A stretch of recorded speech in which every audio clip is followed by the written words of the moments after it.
The music cut like a torn wire. Glass broke. Laughter froze.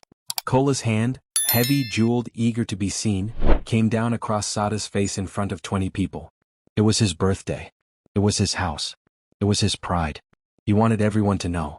Sade hit the tiled floor near the center table. The tray she carried skittered and peppered meat rolled under couches. A hush rushed through the living room. Only the air conditioner kept humming. Someone's phone light clicked on. Someone else giggled, then swallowed it. "See what she made me do," Kola shouted, chest high, chin higher. He spread his arms as if the room were a stage and he was the chosen act. A gold bracelet shone on his wrist. Always spoiling moments. "Kola, calm down," Malik said, stepping forward but not too far, as if the polished floor might bite. He wore a white kaftan with clean lines and nervous eyes. He looked to the others. Tund, Kayamika, Darius, the cousin from Atlanta, and a cluster of co-workers from the firm, waiting for someone braver to move first. Sade did not move. Kola pointed at the stain on his shirt where palm oil had smeared like a flag. "She poured stew on me, look." He wasn't asking. He was telling them how to see it. Not like what they'd seen but like what he wanted them to see. He wasn't wrong, he was wronged. "Bro, she fell," Darius said, crossing the room. He dropped to one knee by Sade and touched 2 fingers to the side of her neck. Darius spoke low and even, voice shaped by church ushers and Atlanta streets. "She's breathing. Let me check her head." Kola pushed his hand through his haircut and laughed, the loud, careless laugh he bought with expensive whiskey and a fresh watch. "Breathing? You people like drama. She will stand up and say sorry."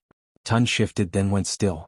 Kayamika lifted her phone as if to record, thought better of it, and slipped it into her purse. Outside, rain tapped the balcony rail. Lagos traffic hissed in the distance.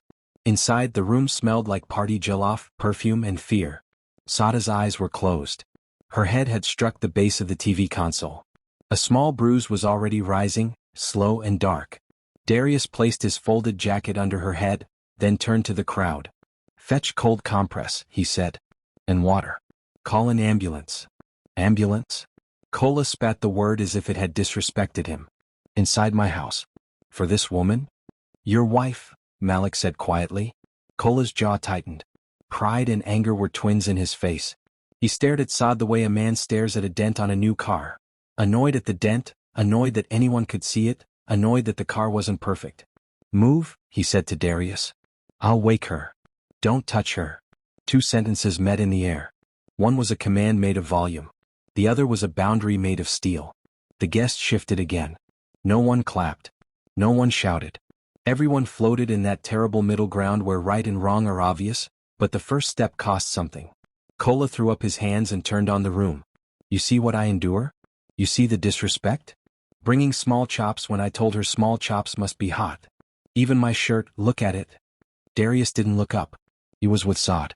"Cold compress," he repeated. "Please." Kayamika ran to the kitchen. Malik took out his phone and dialed. Tun sucked his teeth. A coworker muttered, "This is messy, bro," and started edging toward the door, then stayed when the rain smacked the balcony hard. The generator drummed in the backyard. The chandelier hummed. Someone coughed. The silence stretched until it felt like the room itself would snap. Kola spoke again, this time a bit lower, a bit darker, meant for the small circle of men who had followed him for years. "You all know how she can be. Always arguing. Always challenging. If she respected me, this wouldn't happen." Malik's eyes flicked up. Something old sat inside them, tired of being quiet. "Respect doesn't look like fear, Kola." Kola smiled without his eyes. "And your wife respects you because you fold laundry, eh?" The men laughed the way men laugh when they are trying to keep their place. Darius leaned closer to Sade's mouth, felt the breath, watched the chest rise and fall. "Pulse steady," he murmured. He checked the bruise again. It was growing. He looked up at Kola. "You hit her. In front of us. Stay back." Kola took a step anyway. It was Malik who moved first. Malik who always avoided fights, who always smoothed edges. He stepped between them. Tun's hand found Kola's shoulder. Kayamika hurried back with a bag of ice wrapped in a cloth, and Darius pressed it gently to Sade's head. Sade's fingers twitched. The room leaned in. "Breathe for me, Sade," Darius said. "You're safe. Breathe." Rain softened. The AC whispered. The clock ticked like a metronome, counting something important they couldn't name. Someone brought water. A cousin prayed under his breath. Sade's lips parted. A small sound came out. Her eyelids fluttered, then settled again. The room exhaled together. Darius set the compress aside and dabbed her temple with the cloth. "Sade, can you hear me?" he asked. A whisper thin as a thread, "Yes." Everything jumped back into motion. The phones came out not to record but to call. The circle widened.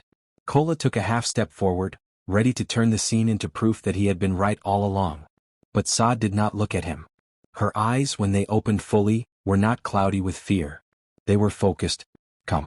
A strange, steady calm. She breathed, winced, touched the cloth at her temple, and then scanned faces as if counting witnesses. Her hand lifted, empty, searching for something. "Phone," she said. "Here," Kayamika offered, holding out a slim, cracked iPhone from Sade's purse.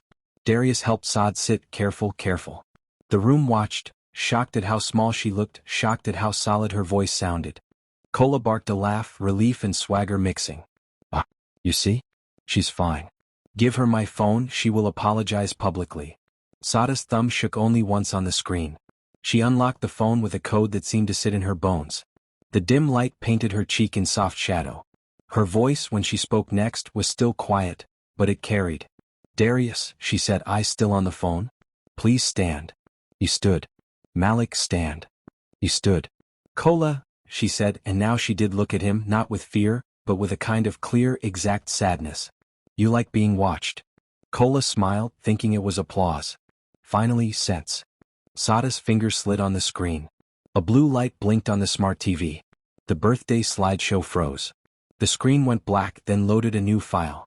In the silence, the word "play" sat on the TV like a small, bright door. Darius turned, startled. Malik's mouth opened.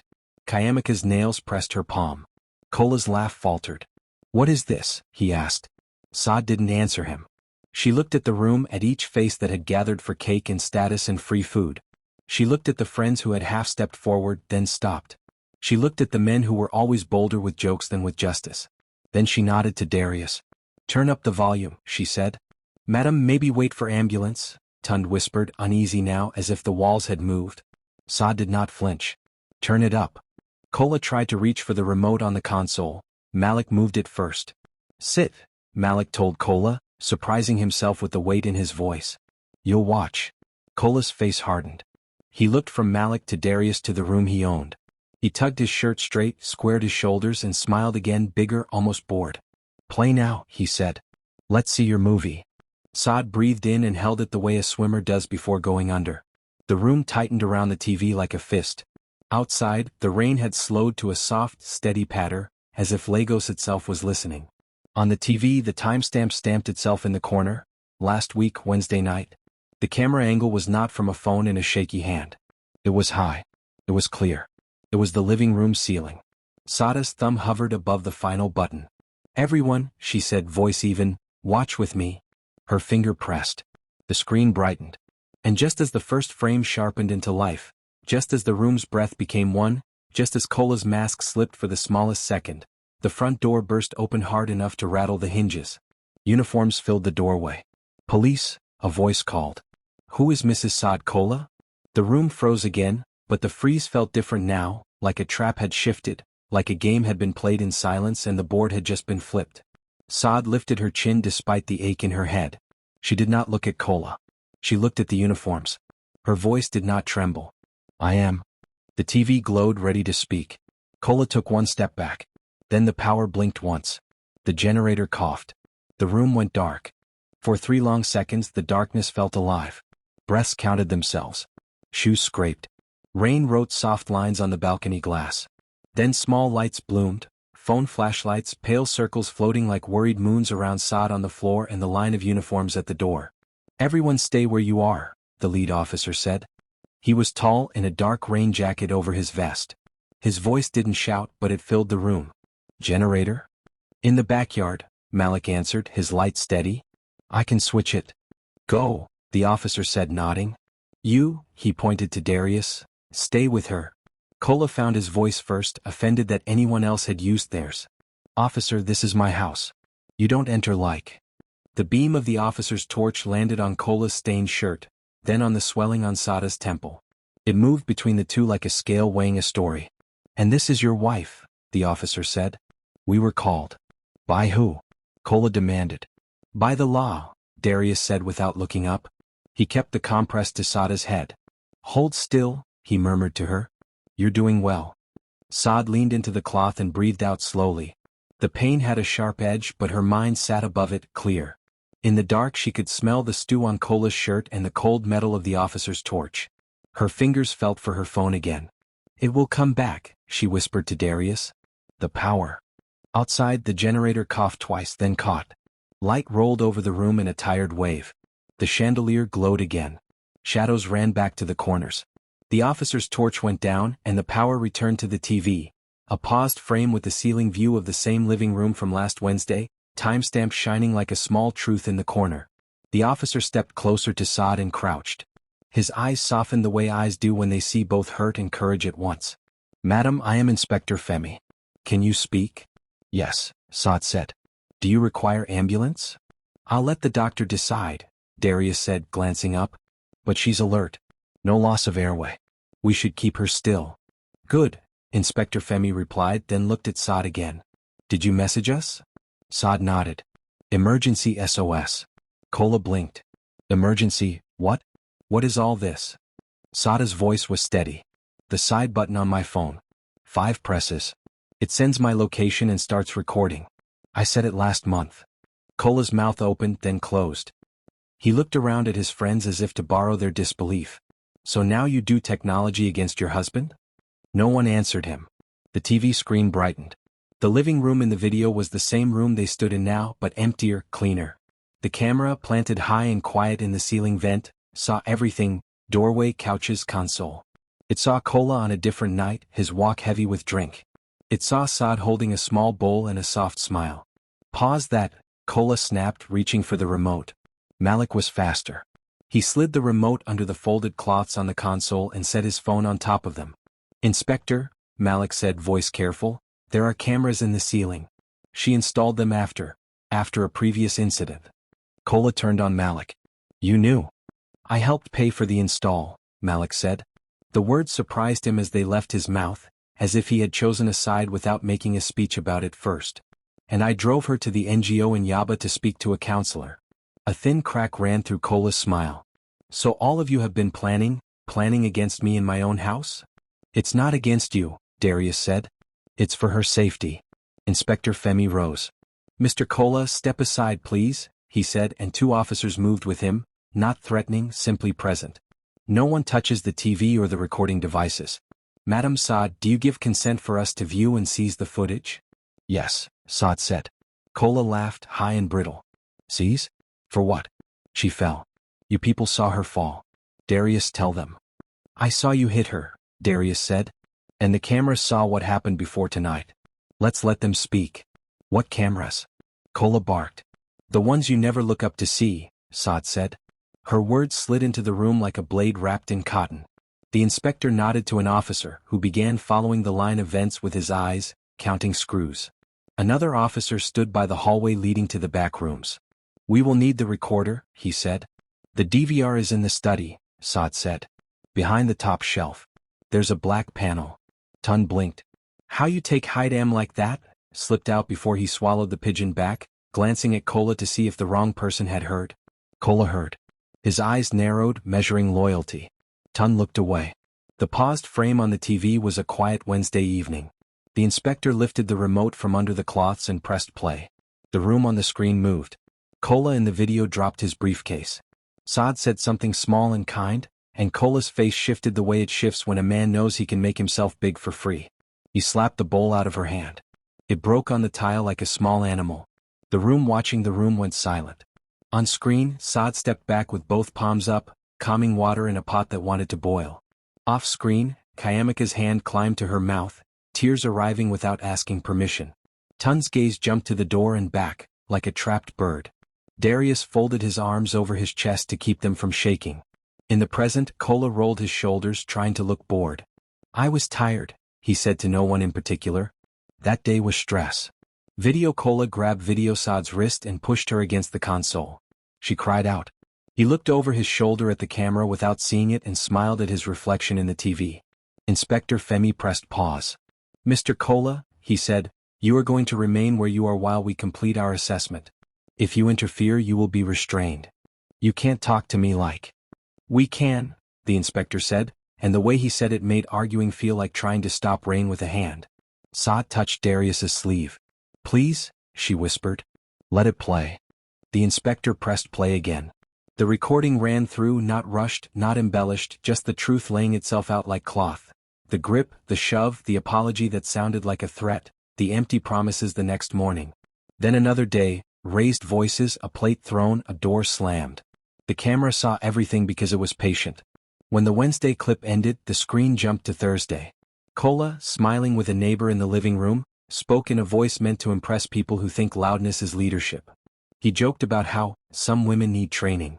The neighbor laughed the way people laugh when they know a laugh is a ticket out of discomfort. The inspector paused again. He turned to Sade. Madam, do you wish to make a formal statement tonight? Yes, she said. It came out quietly but clean. I made a report 2 weeks ago. Today is confirmation. Kola's face flushed. You reported me? You carried my name to station? For what? For discipline. The word hung in the air, sour. Sade didn't answer him. She was looking up, past him, past the men who had watched and swallowed their words. She was looking at the small black circle in the ceiling that had become her witness. Inspector, she said, the study has more. Sergeant, the inspector said to the officer by the hallway, with me. They moved toward the study. Kola shifted as if to block the hall, but Malik stepped in front of him. Not a fight, just a line that said, no more. Don't embarrass yourself, Malik said softly. Embarrass? Kola hissed. Me? In my house. Today? He shoved Malik aside and took 3 quick steps down the hallway. Sir, the sergeant barked. Stop right there. Kola didn't stop. The hall light threw his shadow long and angry across the smooth floor. The sergeant moved, the inspector's hand went out. Darius rose halfway from the rug, ready to sprint, then thought of Sade's head and stayed. The room pivoted, all eyes pulled down the corridor like metal to a magnet. Then a new sound split the tension. A thin, electronic chime from the TV.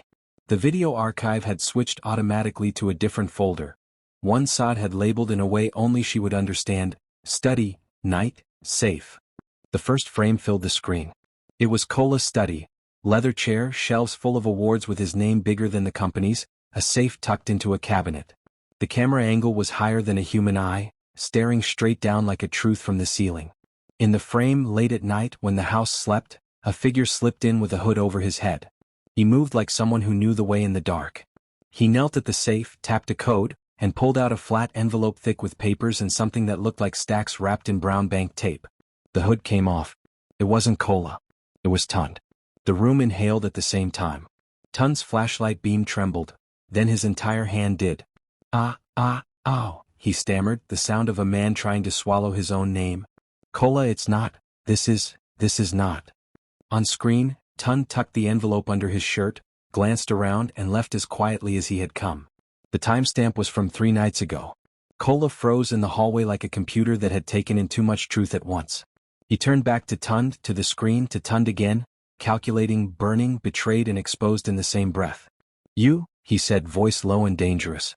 You. Tund stepped back until his calves hit the couch. Kola, listen. Kola did not listen. He launched. Chairs crashed. The chandelier trembled. 2 officers moved at once. The sergeant reached Kola first and locked his forearm, pivoting him to the side with a clean, practiced twist that took the fight but didn't take the man's dignity. Another officer slid between Tund and the lunge. Enough. Inspector Femi's voice cut through everything. No one touches anyone again in this house tonight. For a second no one breathed. Then a baby cried somewhere in a neighbor's flat. The sound traveled through the wall like a small reminder that life was still happening on the other side of these choices. Kola strained against the sergeant's hold, breathing hard. His eyes were on Tund but his words shot in every direction. Thief. In my house. All of you traitors. Inspector, Sade said, her voice suddenly very tired. Those documents, please check them. They're my name. He changed signatures. Kola twisted his head toward her, stunned. What? They are loan papers, Sade said. You used my BVN. You made my name stand as guarantor. Silence hit harder than any slap. On the TV, the paused frame of Tund at the safe stared back like an accusation with a date and time. The rain eased to the softest whisper. The inspector looked from the screen to Kola to Sade. A different kind of calculation moved behind his eyes now, the kind that counts charges and protective orders and the weight of a case that will not be light. "Sergeant," he said, never taking his eyes off Kola, "call for a second unit and a female officer. We'll need to inventory the study and secure the DVR." Tund wiped his face with both hands like he could erase the version of himself that had just been shown to his own eyes. "Kola, please, let me explain." Kola surged again, the sergeant's grip holding firm. "Explain in your statement," Inspector Femi said. He turned back to Sade. "Madam, for your safety we should move you to a chair. After that, we'll proceed to the study." Sade nodded. Darius and Kayamika helped her up with careful hands. She leaned on Darius's arm, every step a reminder of the blow and of the choice she had made not to hide. When she sat, she looked at the room one more time, at Malik with his jaw set in a new way, at Kayamika with her eyes red and open, at Tund shaking, at Kola caught between fury and something he had always refused to name. The inspector lifted the remote to switch the TV away from the paused accusation and toward the next piece of evidence. Before his thumb reached the button, a voice came thin and urgent from the hallway. "Oga." "Inspector. The study safe, door is open, and the envelope is gone." The entire room snapped toward the shadowed doorway as if pulled by one string. The envelope that could bury or save had walked out of the house without anyone seeing it. And the person who took it might still be standing in the room. The air inside Kola's mansion thickened like fog. Everyone's faces stiffened, eyes darting from one person to another, searching for movement, guilt, or escape. Inspector Femi's expression hardened. "Gone?" he repeated, his tone calm but edged with disbelief. The sergeant at the hallway nodded. "Yes, sir, the safe door is wide open. The envelope she mentioned, gone." "Who else entered that study tonight?" Femi's voice carried authority that made the walls themselves seem to listen. No one answered. Only the sound of rain draining through the gutters filled the space. Sade slowly straightened in her chair. "It was there this morning," she said softly. "I checked." Kola, still restrained by the sergeant, gave a harsh laugh. "See? You're lying to cover your own theft now. You planned this whole thing." "Shut your mouth," Malik snapped, surprising even himself. He stepped forward, his face tight with disgust. "You think every mess you create can be washed with pride? You almost killed her tonight." "Watch your tongue," Kola barked, twisting in the officer's grip. "You, who lives on my contract jobs, will speak to me like that? Enough." Inspector Femi's voice crashed over them, silencing the chaos. No more talking without order. He scanned the guests, eyes sharp and assessing. "Everyone who was in this living room since the start of the party, no one leaves this building until we resolve this." The officers spread out, closing doors and standing at each exit. Tund looked pale, sweat gathering at his hairline. "Inspector, I didn't take it. I swear. I took it before, yes. I took money 3 nights ago, but not tonight. I didn't touch that envelope since." Sade turned to him, her face expressionless but her voice cold. "And what did you do with the money you stole, Tund?" He looked down. "I used it to settle a man who was threatening to expose something about Kola. He said he had proof Kola used fake documents for a government bid." The words hit the room like thunder. Kola's face flushed red. "You fool. You bring my name into this again?" "Inspector, don't listen to this idiot, he's trying to save himself." But Femi was already processing. "What kind of proof?" he asked, turning to Tund. "Documents. Copies of those same loan papers. And a voice recording." "Recording of what?" Tund swallowed. "Of Kola saying he forged Sade's signature." All heads turned to Kola. "Lies." Kola shouted, his voice rising to the ceiling. "He's making this up because I caught him stealing." The inspector raised a hand. "We'll find out soon enough. But right now," he turned to the sergeant. "Search the guests. Every bag, every pocket." That envelope didn't vanish into thin air. Gasps spread across the room. Kayamika clutched her purse tighter instinctively. Malik raised his hands. Darius stayed calm, nodding slightly. "Start with me," Darius said, standing. "Let's keep this civil." The sergeant checked him quickly, found nothing. Malik next. "Nothing." Kayamika hesitated when the officer reached her. "I don't have anything," she said, voice shaking. "But, okay." She handed her purse over. The sergeant opened it. Lipstick, car keys, phone, compact mirror, no envelope. One by one, guests were searched. Nothing. The tension kept stretching until even the rain outside seemed to pause to listen. Then Sade's phone buzzed. A notification. She looked down. Her pupils widened. What is it? Femi asked. She held up the screen. My motion camera app. It detected movement in the backyard near the generator house. Show me. Sade tapped the screen. A live feed opened, grainy, low light, but clear enough to show a shadow slipping through the back gate. A man in a dark jacket, head low, moving fast. Freeze that, Femi ordered. The officer paused the frame and leaned closer. The face wasn't clear, but the shoes were. White sneakers with a red stripe. Who wears those? The inspector asked. Every head turned to Malik. Malik looked down. The same white sneakers with the same faint red stripe near the sole. His face went blank. No, he whispered. That's not me. I've been here the whole time. Tun's voice cracked through the silence. But you went outside earlier before the police came? I saw you take a call on the balcony. All eyes swung back to Malik. He swallowed hard. Yes, I took a call from my wife. She asked when I'd be back. Your phone, please, Femi said. Malik hesitated, then handed it over. The inspector scrolled, checking the call log. There was indeed a call at that time, but only for 10 seconds. 10 seconds. Femi said quietly. That's not a conversation. That's a signal. No. Malik stepped forward. I swear I didn't. Sir, another officer interrupted, holding a small cloth found near the back door. We found this by the gate. He unfolded it. Inside was the missing envelope, slightly damp, the edges stained with rain and sweat. The inspector's gaze snapped to Malik. I didn't steal it, Malik said hoarsely. I was trying to hide it from him. He pointed at Kola. You don't understand. If the police found it while he was still in control, he'd destroy everything. I wanted to keep it safe until you arrived. You expect us to believe that? Kola spat, shaking with rage. You snake. In my house, pretending to be loyal while betraying me. Loyalty doesn't mean silence, Malik fired back. We've watched you beat her for years, insult everyone, crush anyone who tells you the truth. Enough. The two men glared at each other, two storms colliding. Inspector Femi stepped between them. Enough indeed. Mr. Malik, will verify your fingerprints on that envelope. If you were protecting evidence, the truth will clear you. But if not. He turned to Kola. And as for you, Mr. Kola, the footage, the witness statements, and your wife's injuries are enough to charge you for domestic assault tonight. Kola stiffened. You can't. But Femi already nodded to his officers. They moved fast, professional, unshaken. One officer cuffed Kola's wrists behind his back. The metallic click echoed through the mansion. Gasps rippled again among the guests. Sade didn't flinch.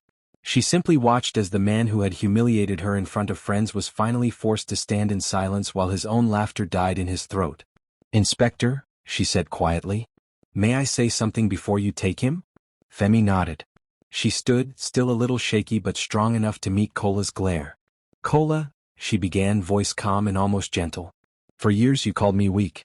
You said no one would believe me. You said the world only listens to money. She smiled faintly. You were wrong. It listens to proof. Kola stared at her, eyes burning. You'll regret this. I'll make sure of it. Sade shook her head slowly. No. You already made sure I regretted loving you. Now I'm making sure you regret hurting me. The inspector motioned for his men to take Kola outside. The rain swallowed the sound of the door closing behind them. Silence lingered.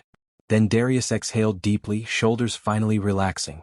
Sade, you did something most women only dream of doing. You stood up to him. Sade sank back into her chair, exhaustion catching up to her. I didn't stand up, she said softly. I just stopped kneeling. Everyone was quiet for a moment, the weight of her words settling. Then Inspector Femi approached her again.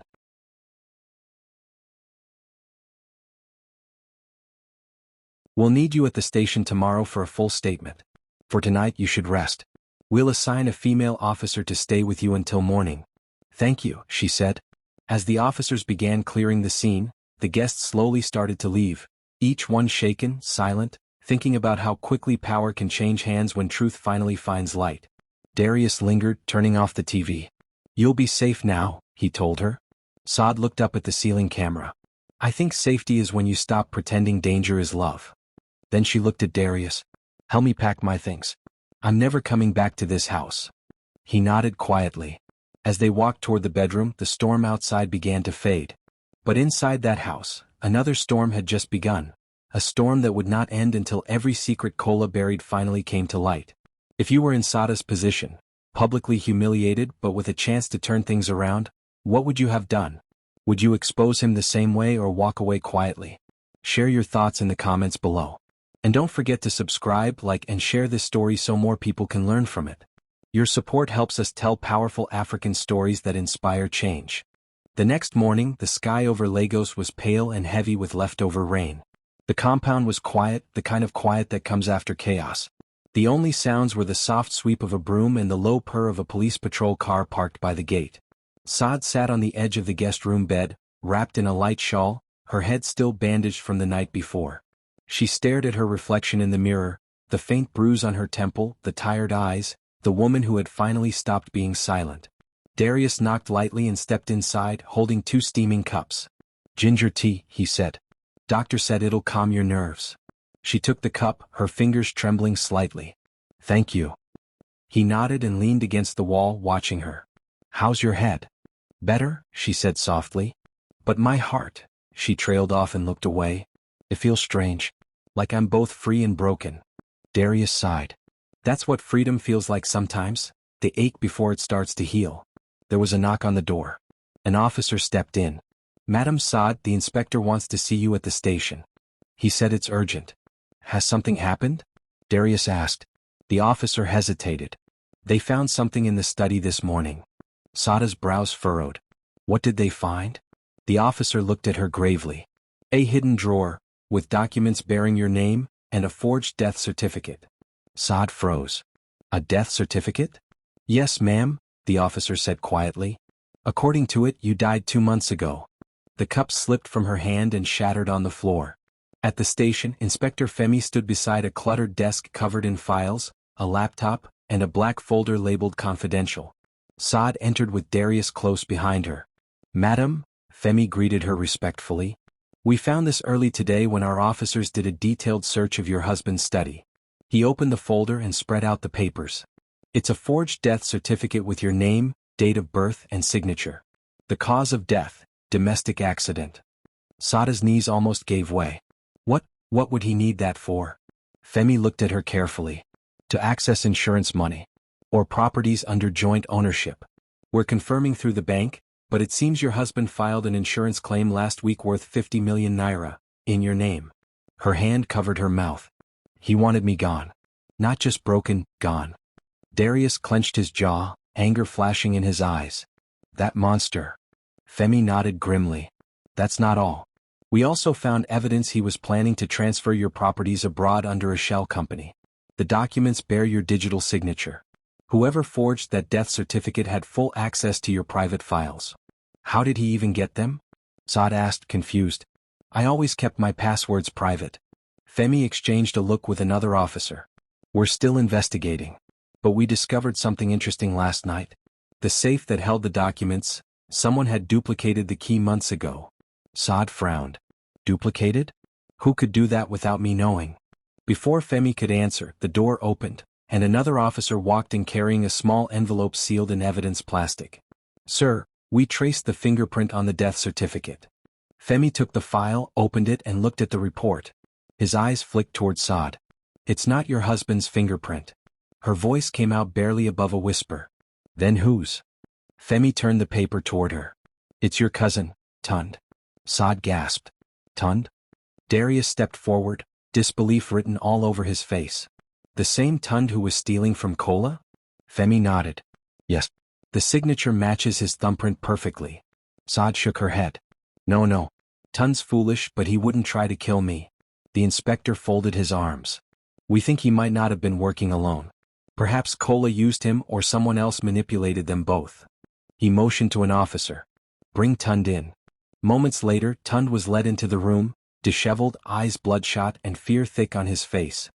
He looked at Sade, his lips trembling. "Sade, I didn't mean for it to go this far." She rose slowly, her expression unreadable. "You forged my death certificate, Tund. Why?" Tund's eyes darted around the room, desperate. I didn't know what it was for at first. Kola asked me to help process some documents for insurance. He said it was for business protection. He paid me to get them notarized quietly. When I realized what they were, it was too late. He said if I spoke, he'd frame me for theft and ruin my life." Yet you still helped him, Darius said coldly. Tun's eyes filled with tears. I was scared. He owns everything. I thought if I played along he'd leave me alone. Femi's voice stayed calm. And when you found out Sade wasn't dead, you stole from him. Yes, Tund admitted weakly. I wanted to run away before he found out I knew the truth. Sade's shoulders slumped. You were supposed to protect me, Tund. You grew up with me. He sobbed, falling to his knees. I'm sorry. I swear I never wanted you hurt. Femi signaled to his men. Take him back into custody. As the officers escorted Tund away, Sade turned to Femi.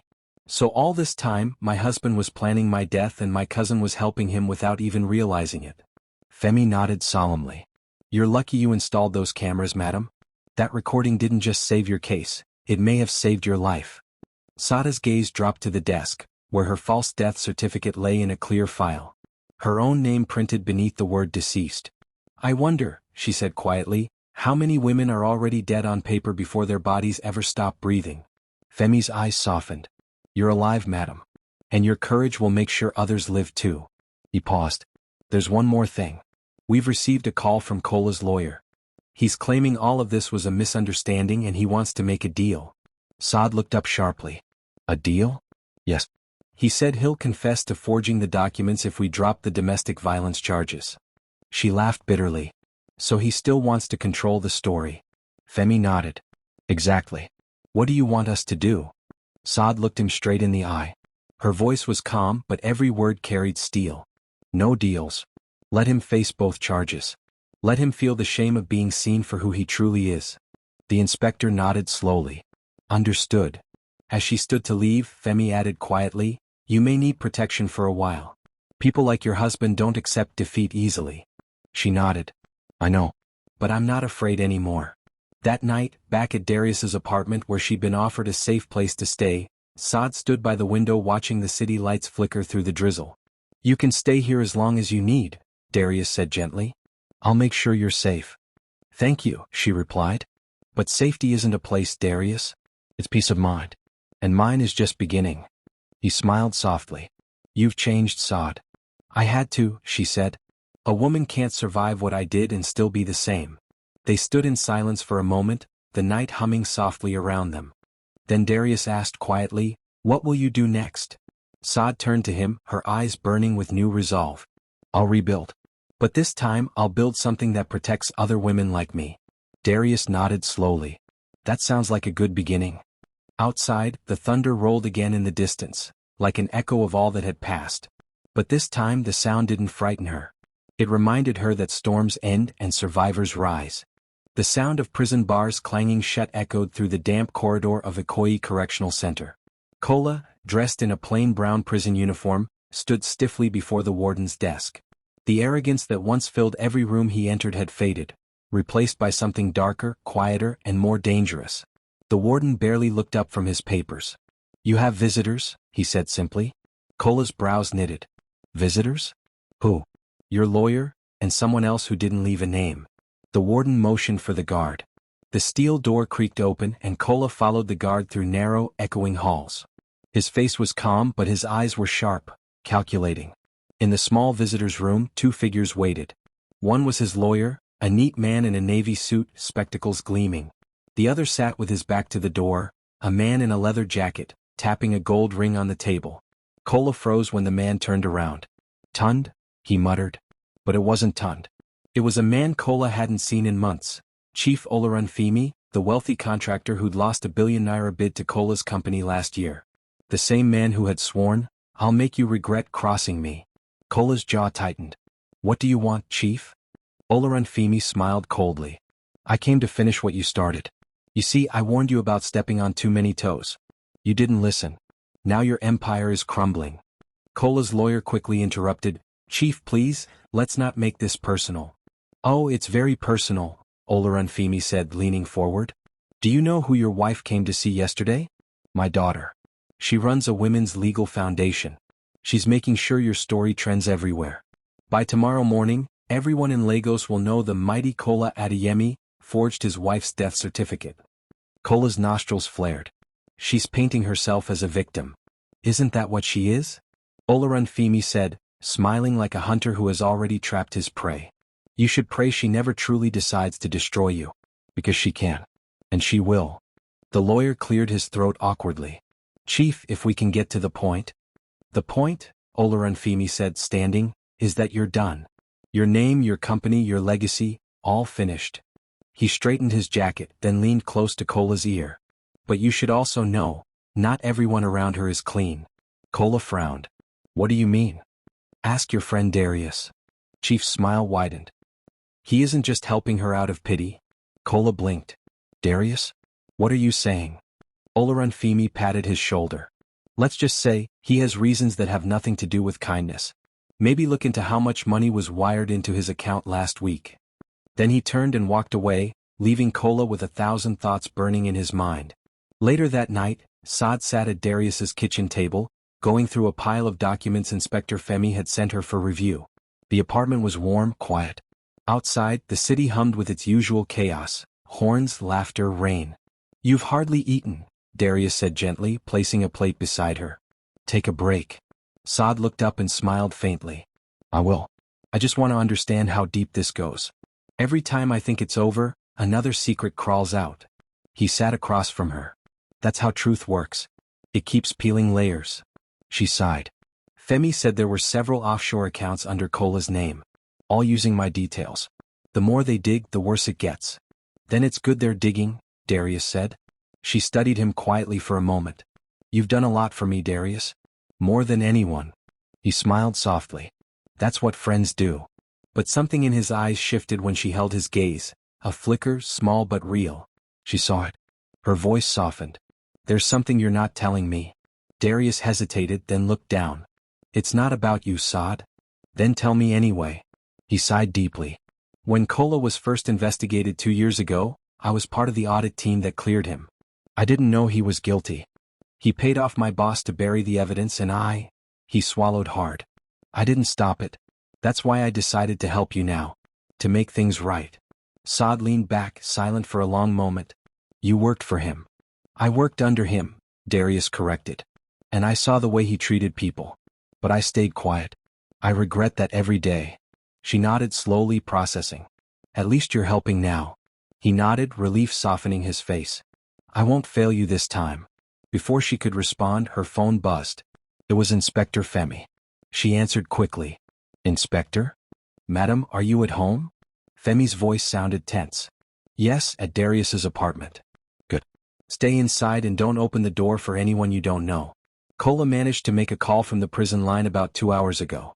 We think he's trying to reach someone on the outside. Sade's heart skipped. To do what? We're not sure yet. But his lawyer just withdrew from the case without notice, and a man was seen loitering near your street earlier. My team's on the way there now. Keep the doors locked. Yes, sir, she said quickly and hung up. She turned to Darius.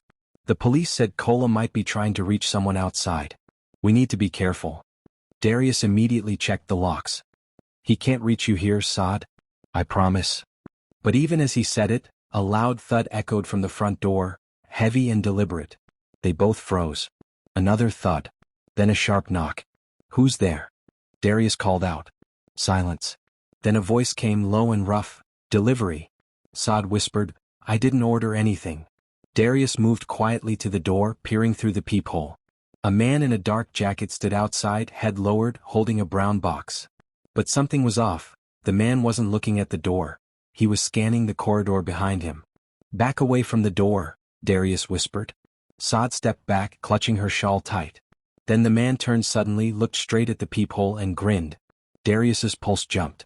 He reached for his phone, dialing Inspector Femi's number. Someone's at the door, looks suspicious. Before he could finish, a loud crash shattered the stillness. The front window exploded inward, shards flying. A masked man jumped through with a crowbar, landing heavily on the floor. Sade screamed. Darius grabbed the closest thing, an iron candlestick, and swung, catching the intruder's arm. The man staggered but didn't fall. Another figure climbed in behind him. Run, Sade, Darius shouted. She darted toward the back door, fumbling for the lock, but one of the men lunged and grabbed her shawl, yanking her backward. She hit the wall hard. Darius charged forward, slamming into the man and knocking him off balance. They crashed onto the table, sending papers flying. The second man raised the crowbar, But before he could swing, flashing blue lights filled the window. Police, drop your weapons. The intruders froze as officers stormed in through the door they'd broken. Within seconds both men were on the floor, cuffed and subdued. Sade sat trembling on the ground, breathing hard. Darius knelt beside her, checking her quickly. You okay? She nodded weakly. Yes, I think so. Inspector Femi entered moments later, face grim. You both all right? Yes, Darius replied. They tried to force their way in. Femi crouched beside one of the cuffed men and ripped off his mask. It was one of Kola's bodyguards, the same man who had served as driver during the party. Femi's jaw tightened. He sent them. He stood and turned to Sade. We'll increase your security immediately. You're not safe yet. Sade's voice shook. He's in prison, Inspector. How could he still reach me? Femi looked down at the man on the floor. Money travels faster than bars can hold it. Later that night, after the police left, Sade stood by the shattered window, staring at the flashing lights fading into the distance. Her reflection trembled in the broken glass. I can't live like this, Darius, she whispered. Always looking over my shoulder. He placed a hand on her shoulder. You won't have to. Femi's right, we'll make sure he can't touch you again. But Sade's eyes had changed. No, she said quietly. I'm done running. Darius frowned. What do you mean? I'm going to end this. Once and for all. If Kola thinks I'll hide in fear, he doesn't know the woman he created. She turned from the window, the reflection of her bruised face hardening into resolve. I'm going to expose every secret he ever buried. Darius hesitated. That's dangerous. So was being married to him, she said. And I survived that. The night swallowed her words, but the fire in her eyes burned brighter than the city lights below.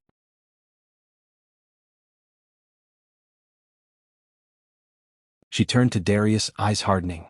They think fear will stop me. But fear doesn't live here anymore.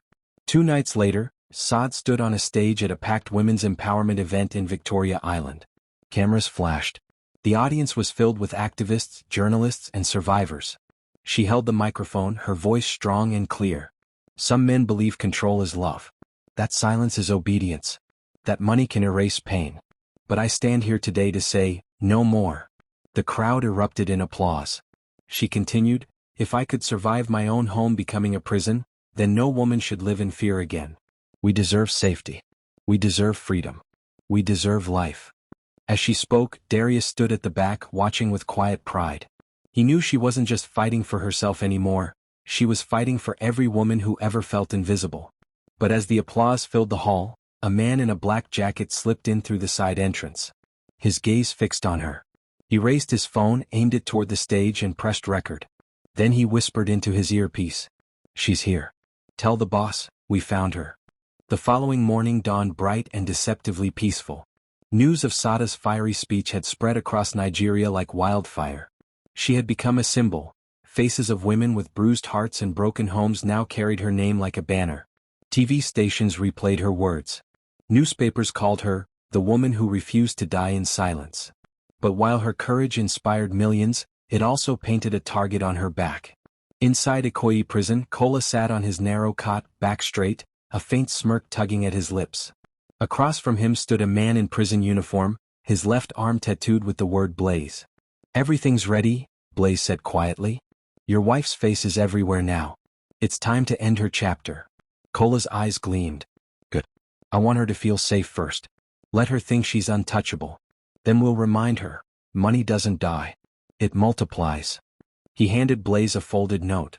Give this to the contact outside. Tell him to act before the weekend. Blaze nodded and slipped away through the corridor like smoke. Kola leaned back and exhaled. You can have the public, Sade, he murmured. But I have the streets. 2 days later, Sade walked into the headquarters of the Women Rise Foundation, the new NGO she had launched with Darius and the help of Chief Olaranfimi's daughter, Amara. The office buzzed with volunteers and reporters. Posters lined the walls. Speak. Stand. Survive. Amara met her at the door, smiling warmly. The governor's wife just confirmed she'll attend next week's fundraising dinner. Sade, this movement is bigger than you now. Sade nodded, her expression thoughtful. That's what scares me. The bigger it gets, the more it threatens those who built their power on silence. Darius entered, holding a file. We might have a problem.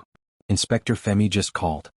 He says one of Kola's men escaped custody during transfer last night. Amara's smile vanished. Who? A man named Blaze, Darius replied. The same one Femi said handled Kola's private security before the arrest. Sade's hand tightened on the table edge. So he's out. Which means Kola's plan has already started. Darius nodded grimly. Femi has increased surveillance around your apartment and here at the NGO. But I think we should relocate you temporarily, somewhere quiet, maybe outside Lagos. Sade shook her head. No. If I disappear now, it'll look like I'm running. I won't give Kola that satisfaction. Darius sighed. Then we double your protection. Sade gave a faint smile. You sound like a bodyguard, not an accountant. He shrugged. Accountants are good at managing risks, and you're the biggest investment I've ever protected. They shared a brief, warm look before Amara cleared her throat playfully. All right, lovebirds. We still have a press briefing at noon. Sade blushed slightly. It's not like that. Amara grinned. Not yet. They laughed lightly, unaware that across the street, a black van sat idling, its tinted windows reflecting the NGO signboard. Inside, Blaze watched through binoculars, muttering into his headset. Target confirmed. She's inside. Wait for my signal. At noon, Sade stepped onto the podium as cameras flashed. The press conference was broadcast live across Nigeria. Her voice was steady, her eyes bright. I didn't survive just for myself, she said. I survived for every woman who thinks silence is safety. Today we begin a movement that says enough is enough. Applause thundered. Journalists raised their hands, eager to ask questions. Sade smiled, until her gaze landed on a figure at the back of the crowd. A man wearing sunglasses indoors recording her on his phone. Something about him made her chest tighten. Darius noticed too. He leaned toward Amara and whispered, "Who's that?" Amara frowned. "I don't know." Then the man turned, slipped through the side door and vanished. Darius followed instinctively, signaling to two security guards. "Cover the exits." He rushed down the corridor, his shoes echoing. The hallway led to the back parking lot, but by the time he reached it, the man was gone. Only a folded note lay on the ground, tucked under the windshield wiper of Sade's car. Darius picked it up. The handwriting was familiar, arrogant, looping. "You can run your mouth all you want, my darling wife. But remember, fire burns brightest before it dies." He froze, his stomach twisting. It's him. Later that evening, the sun dipped low, painting the city in amber. Sade sat in her office, staring at the note. "Inspector Femi says the handwriting matches Kola's," Darius said quietly. "But that's impossible. He's still in custody." "Not impossible," Sade replied. "Just connected." Amara entered, phone in hand. "We traced the van from earlier. It belongs to a logistics company, but the plate number is fake. The driver never existed in their records." Sade looked up. "So Blaze is using ghost companies now." "Typical." She leaned back, tired. "I keep wondering, Darius, how far will he go just to destroy what's left of me?" Darius hesitated before answering. "Until someone stops him." Sade met his eyes. "Then we'll stop him first." That night, while Lagos slept, Blaze made his move. He and two men broke into the NGO server room through the back door, cutting through the padlock with a bolt cutter.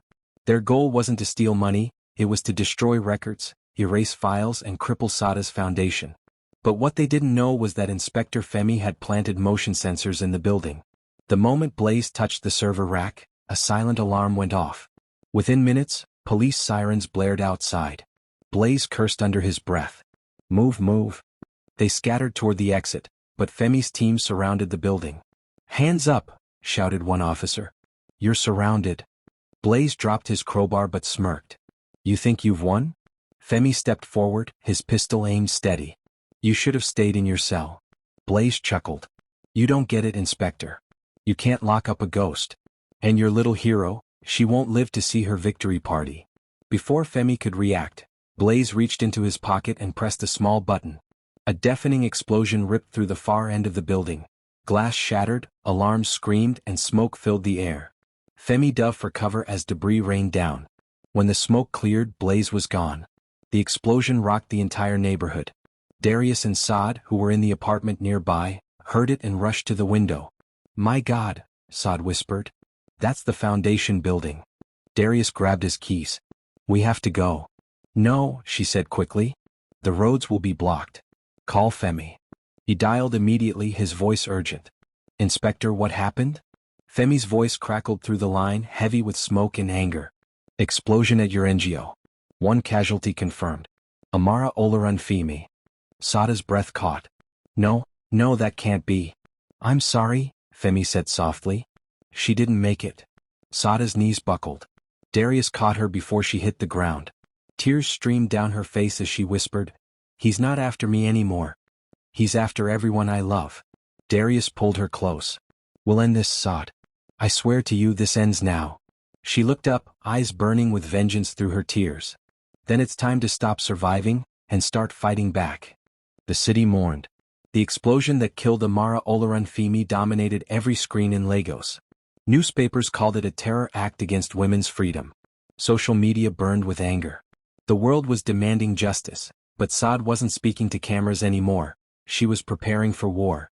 For 3 sleepless nights, she sat in Darius's living room, surrounded by files, drives, and photos, her mind tracing every connection between Kola and the men who had enabled him.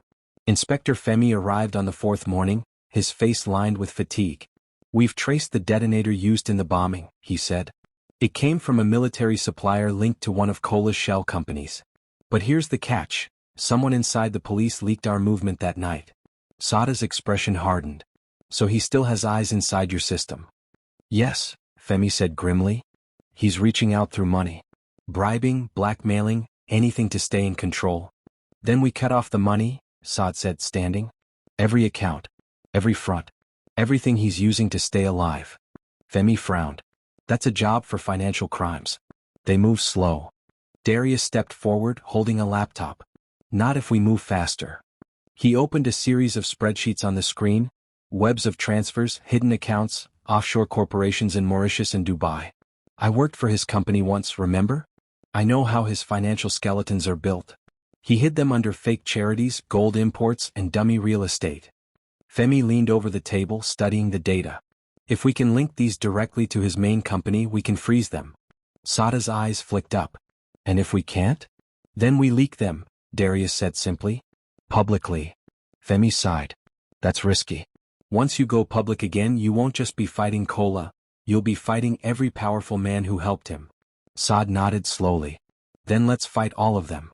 That evening, the trio gathered everything they had: videos, audio recordings, bank logs, witness statements, and the recovered flash drive. Femi arranged a secure meeting with the anti-corruption unit at their headquarters. But before they could leave, Darius's phone buzzed. A message flashed across the screen. "Don't go to the meeting. They're waiting for you." Darius frowned. "It's from an unknown number." Sade glanced at Femi. "Could be Kola." Femi shook his head. "Or someone warning us. Either way, we move carefully. I'll send an unmarked car ahead to check the route." Minutes later, Femi's phone rang. His officer's voice came through, panicked. "Sir, the route's blocked. 2 vehicles with tinted windows, armed men inside. We had to turn back." "Get back immediately," Femi ordered. "Stay off that road." He looked at Sade and Darius. "He knows our every move." Sade exhaled shakily. "We can't keep playing defense. We have to finish this tonight." Femi studied her. "What do you have in mind?" Sade's eyes glinted with a quiet fire. "You said he buys influence, right? Then let's sell the truth." 2 hours later, at a small radio station in Yaba, Sade sat before a microphone. The lights were dim. The host, a middle-aged woman named Mrs. Aji, adjusted the mic and whispered, "Are you sure about this? Once we go live, there's no going back." "I'm sure," Sade said. Mrs. Aji nodded to the technician. "We're live in 3, 2, 1. The on-air light flickered red. "Good evening, Lagos," Mrs. Aji's voice boomed through the airwaves. "Tonight, we have with us a woman whose courage has shaken the pillars of power, Mrs. Sade Adeyemi." Sade leaned in, her voice steady. "Good evening, everyone. I know you've heard my story, but tonight, I want you to hear his." She connected Darius's laptop to the studio system. Screens lit up, and across the nation's frequencies, Kola's secret recordings began to play. His voice bragging about bribes, laundering funds, forging documents, and ordering attacks. The country listened in stunned silence. Then Sade's voice returned, low and firm. "To the men who think their power makes them untouchable, know this: truth has no price tag. And to the women who are afraid to speak, your voice is stronger than their threats." The show ended in chaos. Phone lines flooded, reporters raced to the station, and the government announced an emergency investigation into Kola Adeyemi's business empire. But Sade's victory was short-lived. Back at the apartment, Femi's phone buzzed again. A private message flashed on his encrypted channel. Kola escaped during transfer. Last seen near the mainland bridge. Proceed with caution. Femi's blood ran cold. He's out. Sade froze. What do you mean, escaped? Femi grabbed his sidearm. He attacked the escort team. 2 men dead. He's armed and on the run. Darius immediately locked the doors. He's coming for her. Sade's mind raced. He'll go where he can corner me, somewhere private. Somewhere that still belongs to him. Her eyes widened.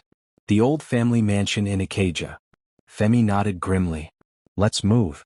The mansion was dark when they arrived. The air smelled of rain and rust. Femi and 2 officers circled to the back while Darius and Sade entered through the front. Sade's heartbeat drummed in her ears. Every corner of the house carried memories, birthdays, laughter, and the quiet nights before everything turned to fear. Stay close, Darius whispered. They reached the main hall. The chandeliers were off. The floor creaked. Then a voice echoed from above. I told you, Sade, it said softly. You could never leave me. They both looked up. Kola stood at the top of the staircase, gun in hand, his uniform torn, face bruised but eyes blazing with fury. You think the world will believe your lies? He snarled. You turn me into a monster for ratings? For sympathy. Sade stepped forward, her voice calm but cold. You turned yourself into a monster the day you raised your hand against me. He aimed the gun at her. Come closer. I want you to see what real power looks like. Femi's voice boomed from behind. Drop your weapon, Kola? Kola didn't turn. Ah, the loyal policeman. Always late. He cocked the gun. Say goodbye, Sade. A loud crack shattered the air. For a heartbeat, no one moved. Then Kola staggered backward, his eyes wide, the gun slipping from his hand. He collapsed on the stairs. Sade froze, trembling. Femi's pistol was still raised. Neutralized, he said quietly, lowering the weapon. Darius rushed to her side, holding her as she shook. It's over, he whispered. She looked down at Kola's lifeless body, the man who had once promised her forever, now lying in the ruins of his own pride. Tears slid down her face, but not from sorrow, from release. Days later, Sade stood at Amara's memorial, dressed in white. The world had changed since that night. Kola's empire had fallen, his accomplices arrested, his name now a warning instead of a title. Inspector Femi joined her quietly. It's official, he said. The anti-corruption unit froze all his assets. The government is launching a domestic violence task force in your name. Sade smiled faintly. He tried to erase me from life, but now my name protects others. Darius approached with a small envelope. The governor's wife sent this. A grant to expand your NGO nationwide. Sade took it, her eyes glistening. Amara would have loved that. She's the reason it's possible, Darius said softly. They stood together as the crowd lit candles. Sade looked to the sky. For every woman who lost her voice, I speak.